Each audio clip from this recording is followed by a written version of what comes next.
जय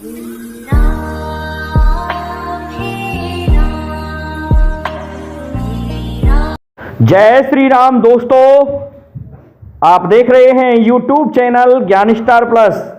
तो अयोध्या में पहुंचा नागों का झुंड, ये हम आपको बताने जा रहे हैं। दोस्तों चैनल को सब्सक्राइब कर दीजिए, साथ ही बेल आइकन को भी प्रेस कर दीजिए, जिससे कि आने वाले वीडियो का नोटिफिकेशन आपको मिलता रहे। देखिए दोस्तों, नागों के झुंड के साथ साथ हम क्या बताएंगे आपको, ये भी आप सुन लें। देखिए, भगवान श्री राम जब अवतरित हुए तो कहते हैं शेषनाग भी साथ में चले आए लक्ष्मण जी के रूप में। और यहां तक है, शेषनाग लक्ष्मण कभी भी भगवान से अलग नहीं रहे, और अलग हुए तो अपने धाम को चले गए। तो उनके दर्शन करने के लिए नागों का भी झुंड अब अयोध्या की तरफ रवाना हुआ। पहुंच गया शेषनाग भी अयोध्या में प्रभु श्री राम के पास। देखिए, एक समय ऐसा आया था कि भगवान श्री राम पाताल लोक में पहुंच गए। किसके द्वारा पहुंचाए गए दोस्तों? अहिरावण के द्वारा। क्या अहिरावण में इतनी शक्ति थी कि वो भगवान श्री राम को ले जाए? लेकिन भगवान श्री राम को अपनी लीला करनी थी। वहां पहुंच गए, और पहुंचने पर अहिरावण ने घोषणा कर दी कि इनको देवी की बलि चढ़ा दिया जाएगा। लेकिन हनुमान जी वहां पहुंच गए, और हनुमान जी ने देवी माता से विनती की, कैसा है तनक चली जा गलियारे में, और चाबी सी जड़ जाए तारे में। ऐसा है, मैं इसी तरह से तुम्हारी इस मूर्ति में फिट हो जाऊंगा जिस तरह से तुम हो। हे माता, थोड़ी सी जगह दे दो, मेरे प्रभु पर संकट है। दोस्तों, क्या भगवान पर संकट हो सकता है? कभी भी नहीं। लेकिन लीला करनी थी, राक्षसों का वध करना था।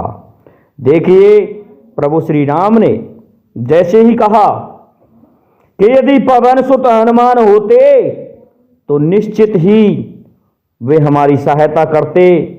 और जैसे ही नाम लिया प्रभु ने कि हनुमान जी निकल करके राक्षसों का वध करने लगे, भागने लगे राक्षस हनुमान जी के कारण। विकराल स्वरूप धारण कर लिया, और राम लक्ष्मण को कंधे पर बिठा अहिरावण को उसकी सेना सहित संहार कर दिया। देखिए, पाताल लोक से हनुमान जी लेकर के आए थे भगवान श्री राम को, अहिरावण का वध करवा करके फिर से रामादल में। इसी तरह से अब आज हिंदुस्तान में भगवान श्री राम को 500 वर्ष की कितने समय की पहली बात है, फिर से जमीन से उनको उबारा गया, क्योंकि सभी के हृदय में हनुमान जी की छवि आ चुकी है।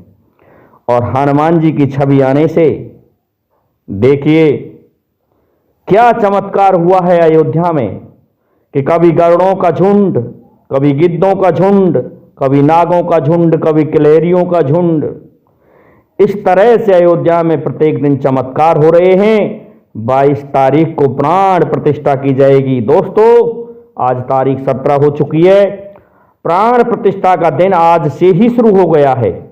वहां जो पंडित लोग हैं वो प्राण प्रतिष्ठा की सभी तैयारियां करने लग रहे हैं, और राम कथा का वाचन शुरू हो चुका है। भगवान श्री राम फिर से आए। देखिए, अब तक प्रभु श्री राम अन्य लोगों द्वारा, अन्य धर्मों द्वारा दबा दिए गए थे।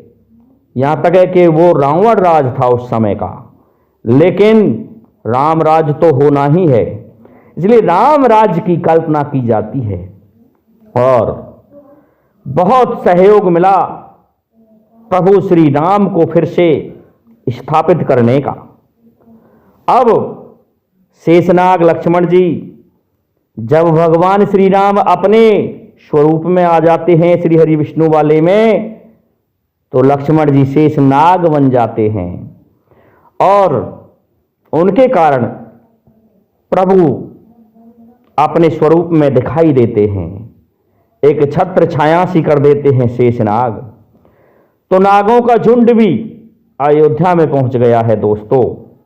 नागों ने भगवान श्री राम की बहुत मदद की थी, परंतु एक जगह पर यह भी अपवाद मिलता है कि मेघनाथ ने भगवान श्री राम और लक्ष्मण को नागपाश में बांध दिया था, और जब नागपाश में बांध दिया तो प्रभु श्री राम और लक्ष्मण बेहोश हो गए।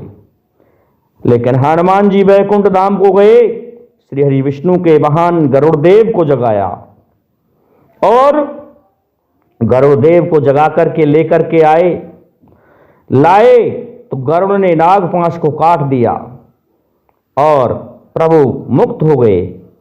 क्या प्रभु को ऐसी आवश्यकता पड़ सकती थी? लेकिन नर लीलाएं देखिए प्रभु की। सभी को साथ में लिया, सभी को गले लगाया, भक्तों को यहाँ तक है जो उनकी शरण में आया उसके लिए अवश्य ही कुछ ना कुछ किया। राक्षस जाति से विभीषण जो शरण में आया उसे लंका का अधिपति बना दिया। देखिए प्रभु का त्याग। प्रभु ने इस तरह के मर्यादा पुरुषोत्तम तभी तो कहा गया है कार्य किए हैं। देखिए मर्यादा पुरुषोत्तम श्री राम ने सभी जगह अपनी संसार में मर्यादाएं निभाई। मर्यादा के कारण ही वे मर्यादा पुरुषोत्तम कहलाए। दोष देने वाले तो फिर भी दोष देते हैं। अरे दोस्तों, ये भूल गए कि प्रभु श्री राम ने 14 वर्ष वन में बिताए थे। प्रभु के दर्शन यदि नाम मात्र को भी हो जाए तो वो नर इस संसार से तर जाता है। नागों का झुंड, शेष नाग पहुंचे। शेष नाग लक्ष्मण जी का अवतार भी उनके साथ में विराजमान है। प्रभु श्री राम की जय जय दोस्तों। सभी आज 17 तारीख से ही भगवान श्री राम का कीर्तन करें, और इस प्रकार से करें कि श्री राम जय जय राम, श्री राम जय जय राम। दोस्तों, इस मंत्र से बहुत शांति मिलती है। ये मंत्र अलौकिक जगत को प्रसन्न करने वाला है और गुंजायमान करने वाला है। हम जब हरे राम का भजन कीर्तन करते हैं तो हमारे वाद्य यंत्र जो लगाए हैं वैज्ञानिकों ने उसके सभी मोती जल जाते हैं। दोस्तों, गरुड़ों ने भी साथ दिया, लेकिन गरुड़ को अहंकार हो गया तो गरुड़ सोचने लगा क्या जो जगत का ईश्वर है वो इस तरह से बंधा हुआ पड़ा है। भ्रम हो जाता है। अपने भ्रम को दूर करने के लिए कागभूषुंड ऋषि के पास में गए और कागभूषुंड ने कहा, गरुड़ तुम नहीं जानते, क्योंकि प्रभु जो हैं वो अपनी लीला करते हैं, आप उनके वाहन हो, इस कारण से आपका भी सहयोग लिया है। प्रभु ने समस्त देवताओं का सहयोग लिया है।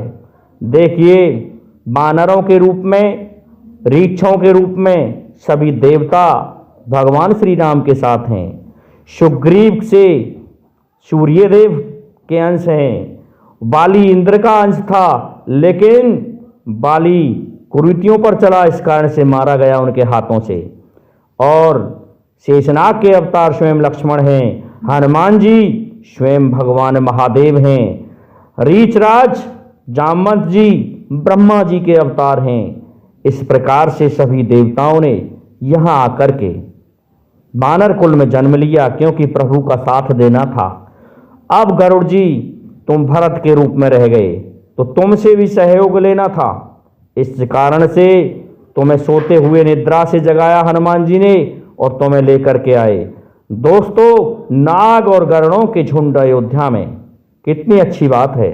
चमत्कार पर चमत्कार। प्रभु श्री राम विराजमान होंगे, प्राण प्रतिष्ठा की जाएगी। दोस्तों, प्रत्येक दिन भजन कीर्तन करें। दोस्तों, मैं समझता हूँ आपको हमारा वीडियो अच्छा लगा होगा, इसलिए हमारे इस वीडियो को लाइक, शेयर और सब्सक्राइब कीजिए।